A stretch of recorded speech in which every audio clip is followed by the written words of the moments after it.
1986 को ये एक्ट पारित हुआ था।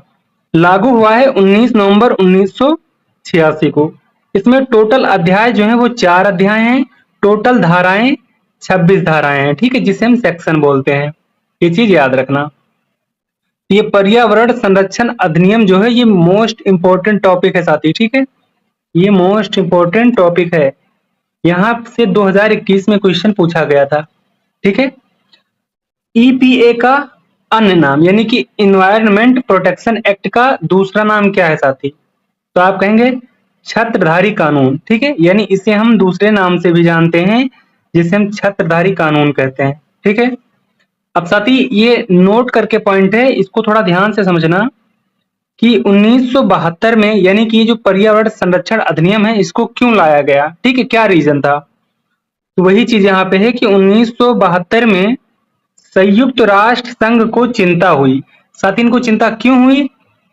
क्योंकि भारत जो है साथी वो संयुक्त राष्ट्र संघ का सदस्य देश है, ठीक है, इसलिए इनको चिंता हुई।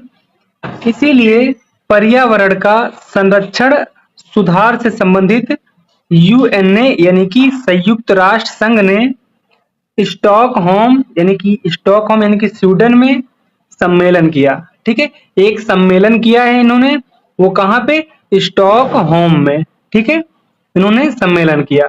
फिर वहां पे जो निर्णय आया वो निर्णय क्या आया कि अपने देशों में पर्यावरण से रिलेटेड कानून बनाएं, ठीक है, इसीलिए अपने देश में पर्यावरण संरक्षण अधिनियम 1986 कानून बनाया गया, ठीक है साथी। तो साथी आपको समझ में आया या नहीं ये कमेंट करके जरूर बताना, ठीक है। चलिए आगे समझते हैं।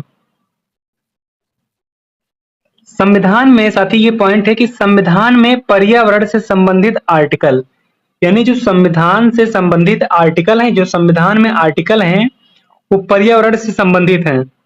तो कौन कौन से आर्टिकल हैं? तो आप कहेंगे डीपीएसपी के अंतर्गत आने वाला आर्टिकल 48 का ए, इसमें साथी राज्य जो है पर्यावरण की रक्षा करेगा।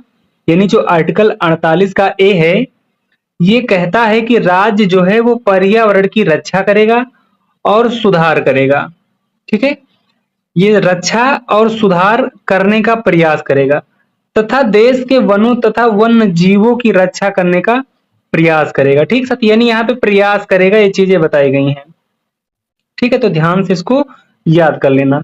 दूसरा आर्टिकल जो है साथी वो फंडामेंटल ड्यूटीज का है, ठीक है, ये आर्टिकल 51 का ए है। इसके अंतर्गत कहा गया है भारत का प्रत्येक नागरिक पर्यावरण की रक्षा करेगा, ठीक है। तो ये बहुत इंपॉर्टेंट आर्टिकल भी है, ठीक है, तो और ये इंपॉर्टेंट इससे संबंधित भी है, यानी ये दोनों प्रकार से इंपॉर्टेंट है। आप जब इसको पॉलिटी में पढ़ेंगे, ठीक है, तो वहां से भी आपके लिए इंपॉर्टेंट है और ये आर्टिकल आपको यहाँ पर्यावरण संरक्षण अधिनियम में भी काम करेगा, इसलिए इसको अच्छे से याद रखना।